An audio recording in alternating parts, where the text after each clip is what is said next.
Last year in my trip to Japan, I brought my phone, the LG G6, my action cam, the Sony A6400, and my camera, the Sony A5000. And I was actually surprised at the 4K quality, 4K video quality that came out of the LG G6, just because the other two only shoot 1080p. But I found myself using the action camera the most just because it's so small and easy to use. So when I went to my trip to Montreal last month, I had two choices: the LG G6 or the new camera that I'm filming with right now, the Sony A6400. So first of all, I'm not a professional filmmaker, and these opinions are just something I noticed while I was traveling, and I'm hoping this will help someone who's in a similar situation. So let's get started. So the LG G6 has a 4K optically stabilized camera that has two angles: the 12mm ultra wide angle and a standard 30mm. The 12mm wide angle, that's actually a very unique feature for this phone, just because not a lot of phones had a wide angle camera. Even the Samsung Galaxy just recently got their wide angle with the S10. So this is a very unique feature for this phone. And the A6400. Well, this is a A5000 because I'm filming with the A6400 right now. But the A6400 is a 4K mirrorless camera that costs about $1,000. And similar cameras from other companies like the Canon M50 or the Panasonic G85, they all take amazing 4K videos for about $1,000 or less. But that's $1,000, that's a lot of money. So with phones like this taking good 4K videos, do we really need to carry something like this around? So for vlogging, the A6400 is definitely the better camera. Just because the LG G6's front cam, it's not a very good camera. And if you want to look at yourself while you're vlogging, you have to use the front camera. And as you can see here, it's just not a very good video at all. Whereas the A6400, which is a first for a 4K Sony mirrorless camera, has a flip screen. So it takes much better quality videos while you can see yourself. Big win for the A6400 here. But in the daylight, these two cameras both work pretty well. The LG G6 takes 4K 30 frames or 24 frames per second videos at 50 to 60 megabits per second. So it does take pretty sharp, high quality videos as long as there's enough lighting. Whereas the A6400 takes 4K 30, 24 frames at about 100 megabits per second. So it does take better quality videos for sure. But in daylight, it looks pretty similar. If you're not a professional, I don't know if you can tell the difference between the two of them. But the low light, the A6400 is definitely the winner here because of its bigger sensor. The tiny sensor in this G6 just can't keep up in the low light. As you can see over here, it looks like it was shot with a potato. Whereas the Sony A6400, even with a mediocre kit lens, is pretty decent in low light just because of its bigger sensor, allowing more light to come into the image. And especially with other faster lenses, the Sony will just blow the phone out of the water. And I did pick up a Sigma 16mm f1.4 since the trip, and the low light capabilities on that lens is just amazing. So not even a contest. So the image quality obviously goes to the A6400, but the LG G6 in daylight and good lighting situations is able to keep up. It's just that in low light, this becomes a grain monster, whereas this holds its own. Now let's check out the sound coming out of these two cameras.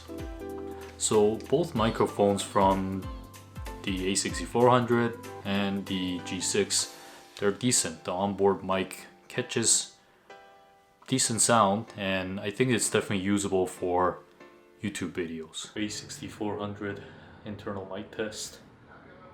See how this is compared to the G6 internal mic. This is the cell phone mic test. Let's see how this sounds. Mic test 1 2 3 1 2 3. But it definitely takes up a lot of background noise. Mic test for A6400 compared to the cell phone camera.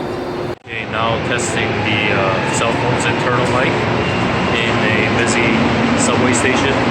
The cars going by, the other people talking, it'll pick up everything. So if you want a more high quality, professional sounding sounds, then you will need to opt for a external mic, which the phone could do through its 3.5mm headphone jack, and A6400 also has a microphone jack, so you can put it any kind of microphone like the Rode Video Micro that I'm using right now. Now on to the stabilization. The LG G6's optical image stabilizer versus Sony's optical steady shot, which is only in the lens. This camera actually doesn't have any in-body stabilization, meaning you do have to rely on the lens's stabilization. And the kit lens stabilization, it's not that great. As you can see in this footage here, it's quite shaky compared to the phone's optical image stabilization. And it could be improved. I did hear that the Sony 18-105 f4 lens it definitely has a much better stabilization, although the lens is like this big, so it's not a very compact lens anymore at that point. And the kit lens's stabilization, it's actually not that bad.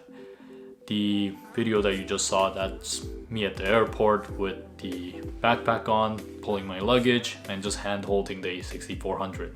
So it could definitely be improved, I think. As you can see in this footage, it's not bad. I mean, it's still not stable. It's not gimbal stable, but it's still definitely usable. And the G6's stabilization isn't amazing either.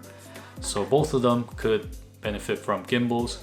The phone gimbals, like the Zhiyun Smooth Q, is usually much cheaper, about $100 to $150 compared to the camera gimbals, like this Zhiyun Weibo Lab. Although I never noticed until today, they're about the same size. This Weibo Lab is really small. So in terms of the portability, definitely the phone will win. It's small, it's always with you. But the A6400 with the kit lens, it's actually not that big. Like, I'm sure I had no problem carrying this all day in Japan, and I didn't have any problem carrying the A6400 all day in Montreal.